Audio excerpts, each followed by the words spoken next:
Olá, boa noite. Em meio a negociações com o Centrão, o presidente Lula anuncia a criação do Ministério de Pequenas e Médias Empresas. Deputado de Goiás é alvo de operação Lesa Pátria da Polícia Federal. Amaury Ribeiro declarou ter financiado acampamentos golpistas. E você vai ver também. Diretor do Operador Nacional do Sistema Elétrico diz que apagão foi causado por falha de equipamento em usina. 25 estados e o Distrito Federal foram atingidos. No Dia Nacional de Combate ao Fumo, pesquisa revela que quase 40% dos brasileiros fumantes consomem 11 ou mais cigarros ao dia.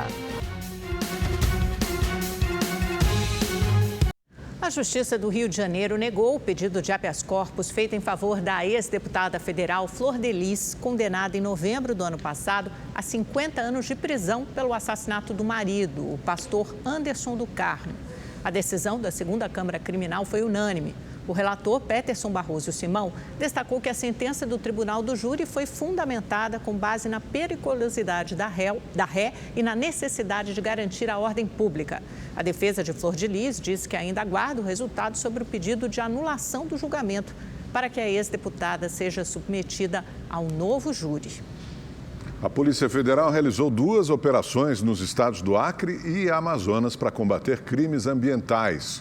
Os suspeitos teriam gerado prejuízo de 35 milhões de reais aos cofres públicos. A Operação Terra Prometida tinha como alvo organização criminosa especializada em realizar desmatamentos, invasão de terra pública, falsidade ideológica e lavagem de dinheiro. Moradores da região da Floresta Estadual Antimari, em Sena Madureira, interior do Acre, denunciaram o desmatamento no local. Já na Operação Xingu, os crimes semelhantes foram praticados no sul do Amazonas, nos municípios de Lábrea e Boca do Acre. Neste local, a investigação foi contra grileiros, 2 pecuaristas e um técnico do Instituto Nacional de Colonização e Reforma Agrária, o INCRA. O objeto de interesse da Justiça Federal do Acre é a Floresta do Antimari, a Fazenda Canaã, onde houve desmatamento, compra irregular, lavagem possível, lavagem de capitais. E quanto à Justiça da Amazônia, ela expediu mandados de prisão, sequestro de bens, mandados de busca e apreensão. E o objeto de interesse é a Fazenda Pista do Meio e Fazenda Xingu, que são áreas que foram tomadas aí por esse grupo e desmatadas em 2022. Somadas as 2 situações, os prejuízos ultrapassam os 35 milhões de reais para a União. O total de área desmatada é de 1.398 hectares de terra. Até o momento foram expedidos 37 mandados judiciais para serem cumpridos durante essa operação. A gente fez com que a Justiça entendesse que o Estado tinha que se fazer presente no local, demonstrando que a União se importa com a própria propriedade, que se tratam de glebas públicas federais, e como também se importa com a pauta ambiental. Entre os presos está o pecuarista Amair da Cunha. Ele ficou reconhecido mundialmente em 2005, quando foi condenado por ser um dos responsáveis pelo homicídio da missionária Dorothy Steng, que ocorreu no estado do Pará. Na época, a missionária havia se tornado símbolo de luta pela reforma agrária e por isso era constantemente ameaçada por madeireiros, grileiros e fazendeiros. Amair contribuiu com informações sobre o crime e chegou a ser beneficiado com redução de 1/3 da pena devido ao recurso da delação premiada. Ele quitou, pagou a pena, contribuiu para a justiça. Ele não cometeu crime nenhum, muito menos para que fosse decretada a prisão preventiva dele.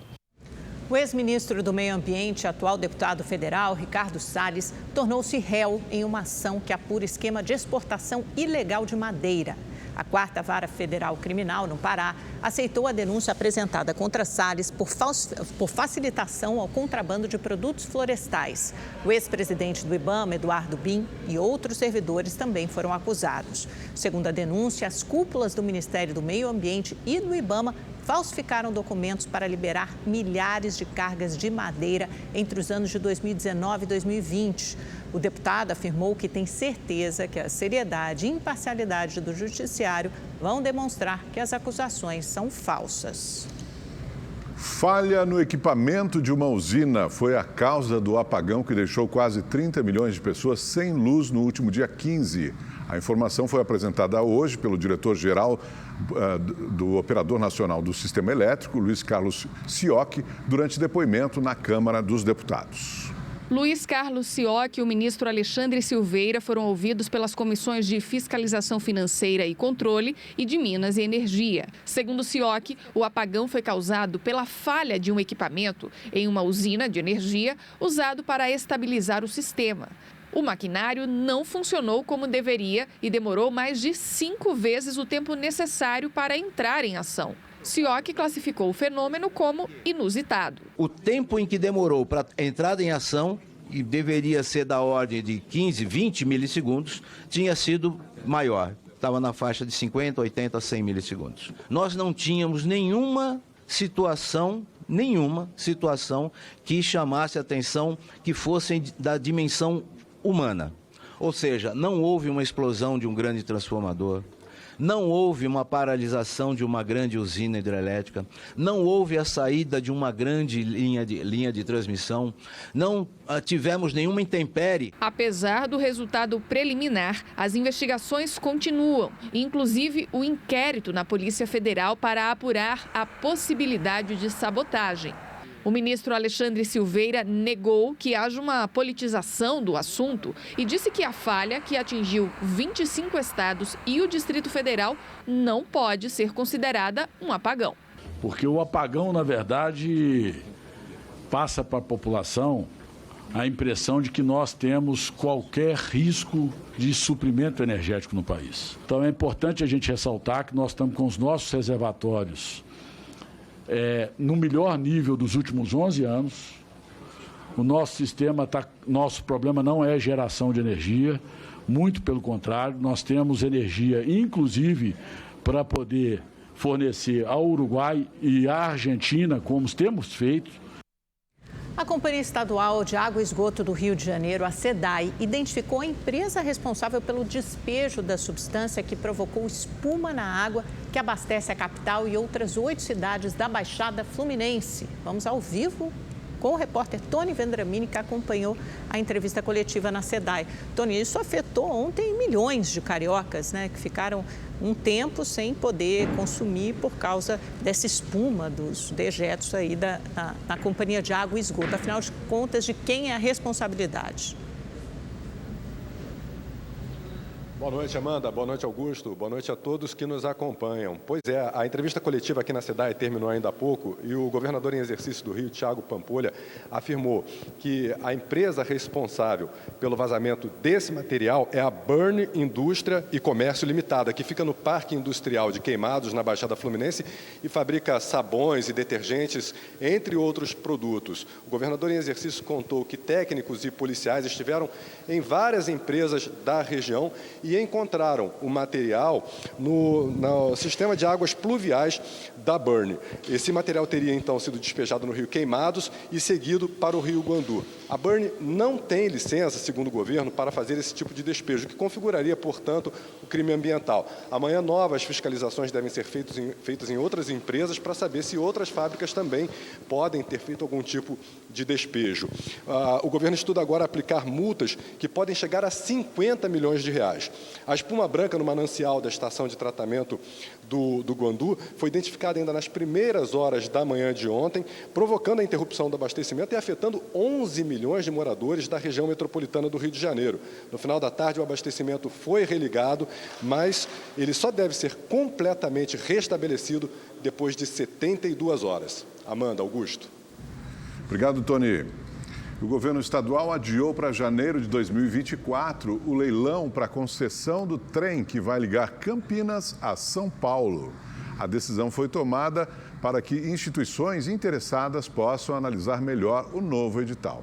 Enquanto isso, o Estado busca financiamento externo para a obra, que prevê aporte de quase 13 bilhões de reais. A concessão será de 30 anos, contando a partir do início da operação comercial. A 123 Milhas entrou com pedido de recuperação na Justiça Mineira e informou que tem dívida de 2 bilhões e 300 milhões de reais. A ação também pede a suspensão por 180 dias das ações judiciais de cobrança contra a companhia. Hoje, os sócios da 123 Milhas deveriam ter ido à CPI das pirâmides financeiras em Brasília para depor na condição de testemunhas. Mas a defesa pediu e os depoimentos foram remarcados para amanhã. Se não comparecerem, os executivos podem sofrer condução coercitiva. E as atenções estão voltadas para a Polícia Federal. Na quinta-feira, 7 pessoas devem prestar depoimentos sobre o escândalo das joias estrangeiras. E a expectativa é que Mauro Cid faça delação premiada. O Igor Damasceno está em Brasília e traz as informações ao vivo para a gente dos bastidores dessa negociação. Boa noite para você, Igor. O que você apurou?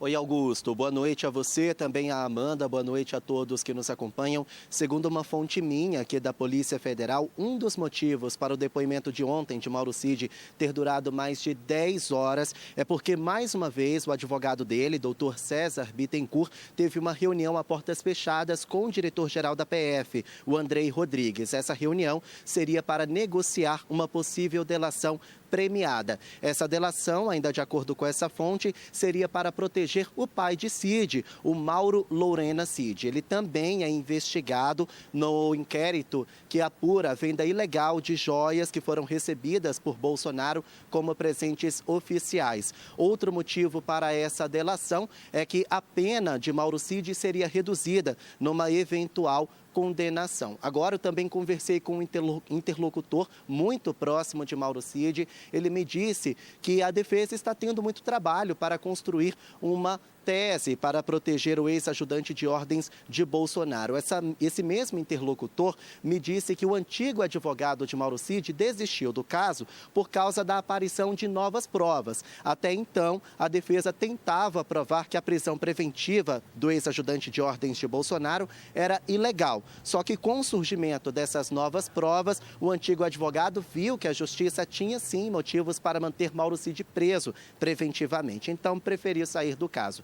Na quinta-feira, Mauro Cid deve retornar aqui para a Polícia Federal pela 8ª vez para um novo depoimento. Outras pessoas também devem vir, entre elas o ex-presidente Jair Bolsonaro e a ex-primeira-dama Michele Bolsonaro. Todas as oitivas vão acontecer de forma simultânea, ou seja, ao mesmo tempo, para evitar combinação de respostas. A gente vai seguir apurando aqui na PF, viu? Volto com vocês aí no estúdio. Excelente trabalho, Igor. Lembrando que o Igor foi a primeira pessoa que trouxe ontem já essa intenção do Mauro Cid colaborar com a justiça. A gente tem que ver se isso vai ser na forma de uma confissão ou de uma delação, mas fato é, como você disse, Igor, a PF já avançou muito nas investigações e produziu provas consistentes, contundentes.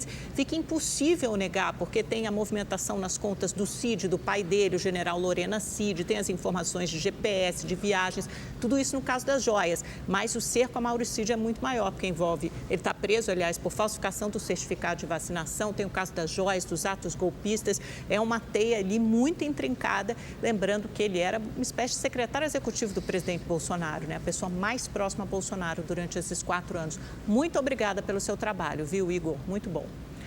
E a Polícia Federal deflagrou mais uma fase da Operação Lesa Pátria para identificar pessoas que incitaram e participaram dos ataques golpistas do dia 8 de janeiro. Um dos alvos foi o deputado estadual de Goiás, Amaury Ribeiro, do União Brasil. Pois é, enquanto isso, a Comissão Parlamentar Mista de Inquérito, que investiga os atos golpistas, ouviu hoje o ex-comandante da Polícia Militar do Distrito Federal. O coronel Fábio Augusto Vieira prestou depoimento com o uniforme da corporação. Ele era o comandante da PM em 8 de janeiro. O militar está preso desde o último dia 18 por suposta omissão e conivência com as invasões. No mesmo dia, a Polícia Federal prendeu outros integrantes da alta cúpula da segurança do DF. Na comissão, Fábio Augusto disse que ficou consternado com as invasões de 8 de janeiro. O coronel conseguiu na Suprema Corte o direito de ficar em silêncio em perguntas que pudessem ser usadas contra ele. Havia um clima golpista na Polícia Militar do DF? Excelência, como eu relatei aqui na minha fala, eu não tive acesso à íntegra dos documentos, inclusive do relatório do meu celular, então vou permanecer em silêncio. O habeas corpus concedido pelo ministro Cristiano Zanin foi alvo de críticas de integrante da CPMI. Segundo a decisão de Zanin, o coronel Fábio Augusto não poderia ser submetido ao compromisso de dizer a verdade. O direito de não ser submetido ao compromisso de dizer a verdade ou de consignar termos de tal conteúdo, ou seja, o depoente pode mentir. Senhor presidente. É autorização que está aqui concedida pelo senhor ministro. Quando ele disser não quer dizer que ele pode mentir, quer dizer que ele não se compromete. Bom, pode até não falar. Eu acho que deve ser lido a ele, oferecido a ele o compromisso, para que ele faça. Ele é que vai dizer se vai assumir o compromisso ou não. Eu acho que essa é a interpretação mais correta do habeas corpus. E por causa do silêncio de vários depoentes, a relatora da comissão, senadora Elisiane Gama, conseguiu parecer favorável da Advocacia Geral do Senado para negociar delação premiada com as pessoas que vão depor no colegiado. A manobra inédita precisa da participação e concordância do Ministério Público Federal com os termos do acordo. Um dos alvos de uma eventual colaboração premiada é o ex-ajudante de ordens de Bolsonaro, o tenente-coronel Mauro Cid. Nós temos as condições técnicas, é o que é inclusive apontado no relatório da Advocacia Geral do Senado. Então nós temos realmente essas condições e naturalmente que será um grande instrumento a ser utilizado aqui por essa comissão. Os membros da CPMI pediram a quebra de sigilo telemático de militares que estariam envolvidos nas invasões. Entre eles, o coronel Carlos Onofre Sérgio Luz Sobrinho. Ele atuava como coordenador geral de operações da Segurança Presidencial e foi exonerado do cargo hoje. O Gabinete de Segurança Institucional investiga se o coronel Onofre foi conivente com os ataques. Em São Paulo, a Polícia Federal cumpriu mandados por meio da Operação Lesa Pátria. O alvo foi o deputado estadual Amaury Ribeiro. Em junho, o parlamentar afirmou na Assembleia Legislativa que financiou os acampamentos golpistas. Eu ajudei a bancar quem estava lá. Mande me prender. Eu sou um bandido, eu sou um terrorista. Sou um canalha na visão de vocês. Eu ajudei. Eu levei comida, eu levei água, eu dei dinheiro. A defesa do deputado ainda não se manifestou. Bom, também depois dessa autodelação, autoincriminação, fica difícil, né? A seguir, no Dia Nacional de Combate ao Fumo, um alerta para o consumo de cigarros no país. O Rede TV News faz uma rápida pausa e volta já. Hoje é Dia Nacional de Combate ao Fumo. A data, criada em 1986, busca orientar a população em relação aos danos que o tabagismo causa à saúde. O Felipe fumou por 14 anos. Há 6 meses decidiu parar. Junto com a escolha vieram as mudanças de hábitos e o incentivo para que outros fumantes abandonem o vício. Eu já recebi muitas mensagens de amigos meus falando, não, eu vou tentar seguir o mesmo exemplo que você, cara. Vou tentar parar de fumar também, porque querendo ou não, eu tô sentindo que isso tá atrapalhando minha vida, minha autoestima, meu desempenho, até minha saúde mesmo também, querendo ou não, atrapalha muito. Felipe mora com o primo Diego. Os dois começaram a fumar juntos, mas para o Diego, parar de fumar neste momento está fora de cogitação. Eu tenho bastante ansiedade, eu tenho insônia.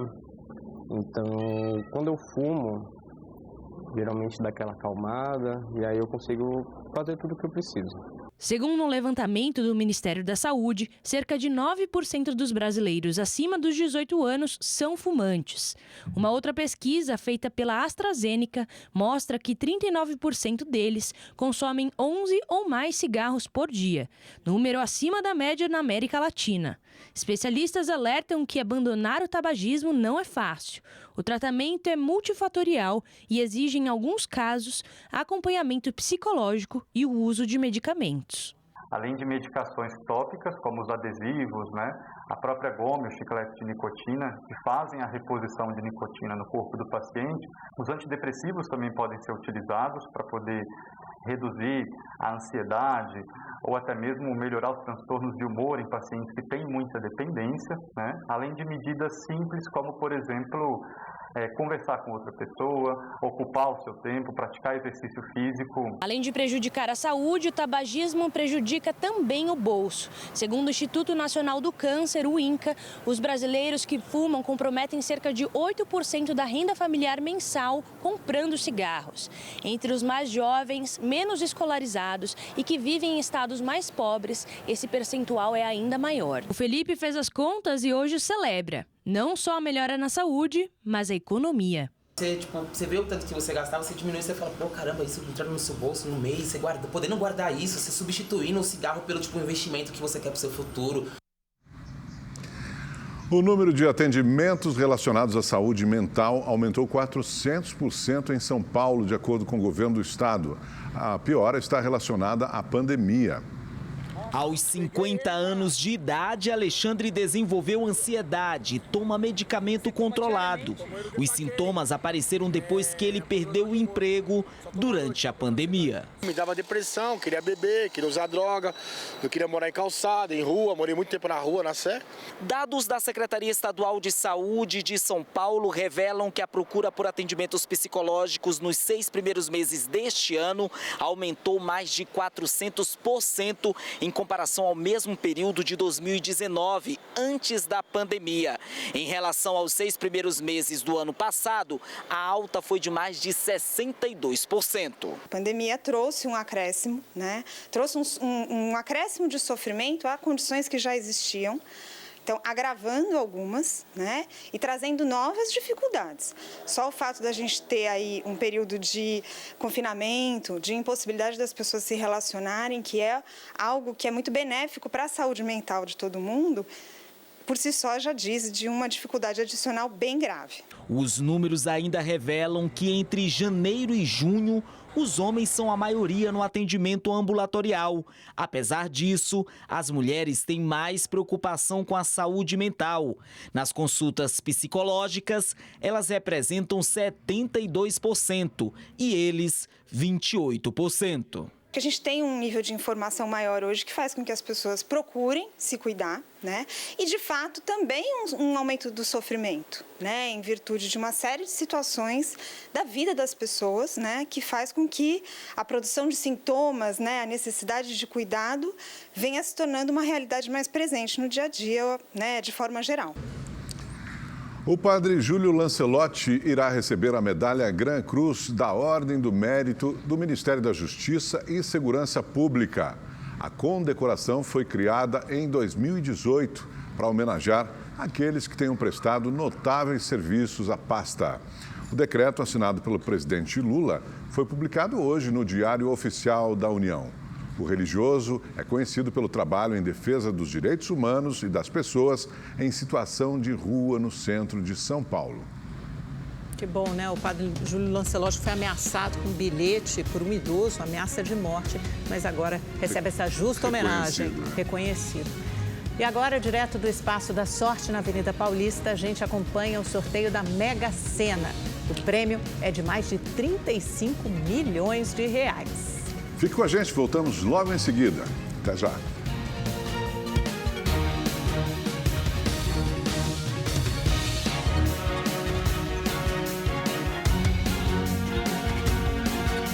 O presidente Lula disse hoje que vai criar o Ministério da Pequena e Média Empresa. O anúncio acontece às vésperas da esperada reforma ministerial. Esta será a 38ª pasta no governo federal. O anúncio foi feito em meio às negociações do governo com o chamado Centrão para garantir maior apoio no Congresso Nacional. Em sua live semanal, transmitida pelas redes sociais, Lula destacou o papel do Estado para fomentar o empreendedorismo. Sabemos que tem muita gente que não quer carteira assinada. Tá cheio de gente que está querendo, ser empreendedor individual, ser empreendedor coletivo, ou seja, então nós vamos criar. Eu estou propondo a criação do Ministério da Pequena e Média Empresa, das cooperativas e dos empreendedores individuais, para que tenha um ministério específico para cuidar dessa gente que precisa de crédito e de oportunidade. Durante a entrevista, Lula também falou do encontro do BRICS, grupo formado por Brasil, Rússia, Índia, China e África do Sul, que deve receber mais 6 países a partir de janeiro do ano que vem. O presidente afirmou que o BRICS passou a ser mais forte e poderoso que o G7 e defendeu a criação de uma moeda comum para o grupo. Os BRICS, em 1995, tinha 44% do PIB per capita, do poder de compra, da paridade de compra, e os BRICS tinham só 16%. Sim. Hoje, os BRICS representam 32% e o G7 apenas 29%. Virou. Ou seja, virou. Então, a gente está criando novas bases de negociação. Eu propus a discussão de uma moeda de negócio entre nós, porque a gente não precisa ficar negociando com dólar. A gente pode negociar nas moedas nossas mesmo. O presidente também comentou a medida provisória que taxa de 15% a 20% os fundos exclusivos, também conhecidos como fundos dos super ricos. Com as medidas, o governo pretende zerar o déficit em 2024 e arrecadar 24 bilhões de reais até 2026. Aqui no Brasil, que quem paga mais é o mais pobre. Se a gente for comparar, sabe, proporcionalmente, o mais pobre paga mais imposto de renda do que o dono do banco. Porque já sai no contra-cheque ali, o cara não tem nem... Porque só desconta mesmo de quem vive de salário. As pessoas que vivem de rendimento, as pessoas que recebem lucro no final do ano, terminam não pagando imposto de renda. Então, o que nós fizemos é uma coisa justa, sensata, que eu espero que o Congresso Nacional, de forma madura, ao invés de proteger os mais ricos, proteja os mais pobres. O presidente Lula indicou a advogada Daniela Teixeira para a vaga no Superior Tribunal de Justiça, o STJ. Para ser aprovada e empossada, Daniela ainda terá de passar por uma sabatina na Comissão de Constituição, Justiça e Cidadania do Senado Federal. A advogada foi indicada dentre os integrantes da lista tríplice, formada pelo Pleno do STJ a partir de uma lista com 6 nomes apresentada pela Ordem dos Advogados do Brasil. Se aprovada, Daniela irá assumir o lugar do ministro Félix Fischer, que se aposentou em agosto do ano passado. A Câmara dos Deputados aprovou agora à noite o pedido de urgência para o projeto que prorroga por mais 4 anos a desoneração na folha de pagamentos de vários setores. Vamos a Brasília conversar com a repórter Maria Ferreira, que tem mais informações, né? Acompanha essa votação ao vivo. Na verdade, foi aprovada a urgência. A votação fica para hoje ou para amanhã, Maria?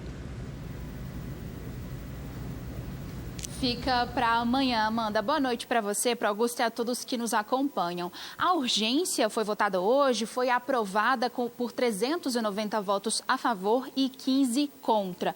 Com isso, o projeto já vai poder ser votado diretamente amanhã, quarta-feira, no plenário da Câmara dos Deputados, sem que precise passar pelas comissões da Casa antes. Inicialmente, o texto previa apenas a desoneração da folha de pagamentos das empresas privadas, mas o Senado ampliou esse benefício para a folha de salários dos municípios que têm até 142 mil habitantes.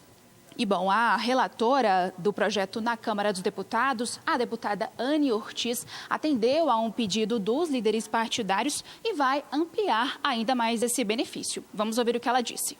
Essa é a discussão que a gente está fazendo agora, é incluir todos os municípios, mas com escalonamento de alíquota, não daquele corte, porque tem municípios que podem ter menos de 142 mil habitantes, que têm uma dificuldade financeira maior, e outros com mais do que 142 mil habitantes, que têm uma outra situação financeira. Então, a gente sabe, primeiro, que a questão dos municípios é importante, inclusive tem o apoio do próprio governo, a inclusão dos municípios. Já o texto referente ao setor privado deve ficar como está.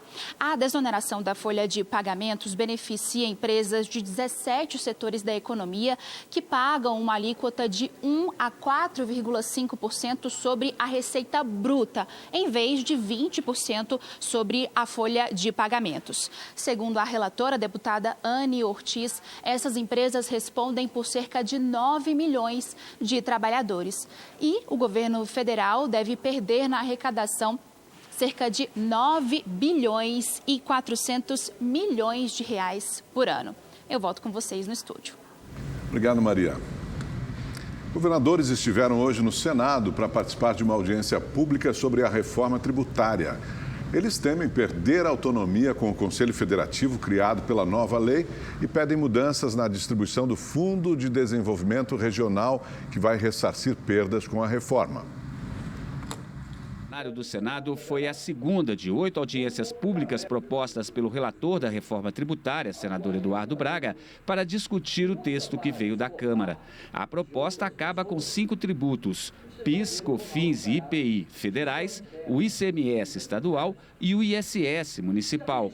Em troca, serão criados a CBS federal e o IBS para estados e municípios, que será gerenciado por um conselho federativo. Os governadores temem perder perder autonomia para fixar alíquotas. A equipe econômica diz que há garantias na proposta que afastam essa possibilidade. A reforma tributária, ela prevê que durante a transição, o Senado Federal fixará alíquotas de referência, uma federal, uma estadual, uma municipal, mas o texto aprovado na Câmara dá autonomia para os entes da federação fixarem sua alíquota abaixo ou acima da alíquota de referência, mantendo a autonomia dos entes na gestão da sua arrecadação. Outro questionamento apresentado foi quanto ao Fundo de Desenvolvimento Regional. O texto prevê um fundo com recursos da União que deverá aumentar a cada ano, chegando a 40 bilhões de reais em 2033. Os governadores querem 75 bilhões e defendem que a distribuição favoreça os estados mais pobres. O critério de rateio e partilha, ele é fundamental para nós diminuirmos desigualdades sociais e nós alcançarmos as pessoas mais humildes, sobretudo no Norte e no Nordeste. Então, a gente entende que o critério tem que ser inversamente proporcional ao PIB ou utilizar o mesmo critério do Fundo de Participação dos Estados. Essa é uma decisão política de como vai ser feita a distribuição do Fundo Nacional de Desenvolvimento Regional entre os entes da Federação. Obviamente, o objetivo é distribuir de forma a reduzir as desigualdades regionais. O que é importante dizer é que o Fundo Nacional de Desenvolvimento Regional, ele é um instrumento mais eficiente que os benefícios fiscais para fazer a política de desenvolvimento. Um ônibus perdeu o controle e invadiu uma casa em Barueri, na região metropolitana de São Paulo. Pelo menos 20 pessoas ficaram feridas. O repórter David Diogo está no local, aliás, em frente a essa casa. Imagem impressionante, David. Depois você vai dar uma passeada aí com a câmera para mostrar esse ônibus para a gente. Mas nos conte esse caso, como foi essa batida, essa colisão horrorosa. Pois é, Amanda, boa noite a você, a Augusto e a todos que nos acompanham. Olha só, o ônibus bateu nessa casa, né, como você está vendo aí, e destruiu parte do imóvel. Ao menos 20 pessoas ficaram feridas, 3 delas encaminhadas para unidades de saúde na região de Barueri e Carapicuíba. O acidente ocorreu nesta ladeira entre as ruas Capitão Salinas e 13 de Maio. A hipótese inicial é que tenha havido uma falha nos freios. A causa do acidente será investigada. A área está isolada. Graças a Deus que não ocorreu aí um acidente maior, porque uma escola a poucos metros daqui, né, as crianças estavam já de saída, né, para casa, de volta a casa para descanso, mas no mais o acidente deixou aí essas 3 vítimas em estado grave. Augusto, Amanda. Obrigado, David. O Rede TV News faz uma rápida pausa e volta já. O governo brasileiro adiou para 10 de janeiro de 2024 a retomada da cobrança de visto para turistas dos Estados Unidos, Canadá e Austrália. A exigência, publicada em decreto de maio deste ano, voltaria a partir do dia 1º de outubro. Ela se baseia no princípio da reciprocidade, ou seja, quando outro país dá o mesmo benefício aos brasileiros. Em 2019, o ex-presidente Jair Bolsonaro liberou a entrada de americanos, canadenses e australianos e japoneses sem exigência de visto. O Japão ficou de fora da decisão porque um acordo bilateral isentou vistos para viagens entre os dois países com permanência de até 90 dias. E o Rede TV News desta terça-feira fica por aqui. Obrigado pela sua companhia. Uma boa noite. Muito obrigada pela companhia, pela audiência. Nos vemos amanhã, 7h20. Boa noite e até lá.